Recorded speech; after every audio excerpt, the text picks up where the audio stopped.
हेमंत जी हमारे साथ मौजूद हैं।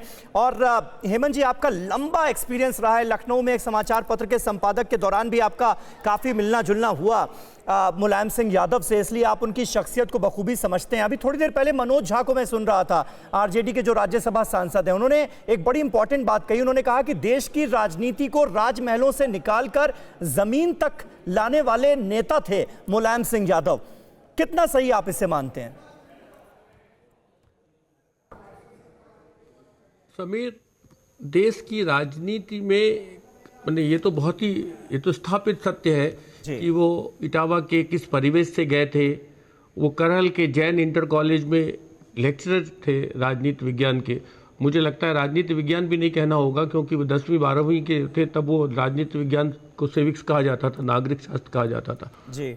वहाँ से लोहिया जी ने उनको टिकट दिया, 67 में वो आए, और उसके बाद उत्तर प्रदेश की हर राजनीति का जो मोड़ आया आपको वहाँ मुलायम सिंह दिखाई देते हैं। 67 का गैर कांग्रेसवाद हो, 77 में इमरजेंसी के बाद का चुनाव हो जिसमें वो सहकारिता मंत्री बन के उन्होंने अपनी जड़ें गांवों तक पहुंचाई। वो सहकारिता के इतने बड़े नेता थे, इतने बड़े, उनकी असल ताकत सहकारिता थी। उसके बाद 89 का चुनाव हो विश्वनाथ प्रताप सिंह का, उसके बाद उत्तराखंड का आंदोलन हो, उसके बाद राम जन्मभूमि का आंदोलन हो। उत्तर प्रदेश की राजनीति के हर मोड़ पर मुलायम सिंह जी सत्ता में रहे हों या न रहे हों, वो आपको नजर आते हैं। एक बात। दूसरी बात, वो 24 घंटे के राजनीतिज्ञ थे। ऐसा नहीं था कि वो शाम को 7 बजे घर चले जाएं और उसके बाद फिर राजनीति के कामकाज बंद। वो 24 घंटे राजनीति करते थे। मैं एक घटना आपको बताऊं, उससे आपको लगेगा कि देश की परवाह उस आदमी को अस्पताल के बिस्तर तक थी। कोई 10 रोज पहले, 12 रोज हो चुका होगा शायद, मैं मेदांता गया उनको देखने के लिए। तब वो आईसीयू में नहीं गए थे, अपने ही कमरे में, मेदांता की 15वीं मंजिल के 4401 कमरे में थे। मुझे लोगों ने बताया था कि वो पहचान कम रहे हैं, वो उनको कुछ चीज़ें याद नहीं हैं, कुछ लोगों को पहचानते हैं, कुछ को नहीं पहचानते हैं, बातें तरतीब से नहीं करते हैं। जैसे ही मैं गया उन्होंने मुझे पहचान लिया, और पहचानते ही उन्होंने कहा कि अंतर्राष्ट्रीय राजनीति ठीक नहीं चल रही है।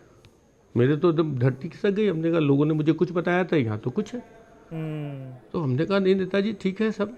कहा ना, हमारा बहुत बरसों से जो साथी था रूस हमसे नाराज है। हमने कहा आपको किसने बताया? तो उन्होंने कहा नहीं मैं थोड़ा बहुत अखबार पढ़ता हूँ। तो मैंने कहा नहीं, यूक्रेन के युद्ध के दौरान कुछ बातें हुई थी, लेकिन भारत ने की कूटनीति में सफलताएं थी, वहाँ हम तटस्थ रहे, और अब स्थितियाँ वैसी नहीं हैं जैसी आप समझ रहे हैं जी। नहीं, हमको समझना चाहिए और अपने पुराने दोस्तों को छोड़ना नहीं चाहिए। और मैं बार बार कहता हूँ कि अगर ये और चीन मिल गए तो बहुत खतरा हो जाएगा इस पूरे दुनिया के लिए। और मैं बार बार मैं राजनीति में कहता रहा हूं कि पाकिस्तान हमारा असली दुश्मन नहीं है।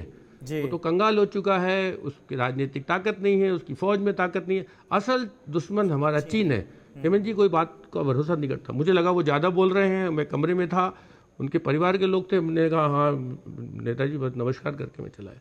लेकिन इस घटना से आप यूँ समझिए कि जो आदमी मौत से जूझ रहा है, अस्पताल के बिस्तर पर है, वह भी, उसे देश की कितनी चिंता है। बिल्कुल सर।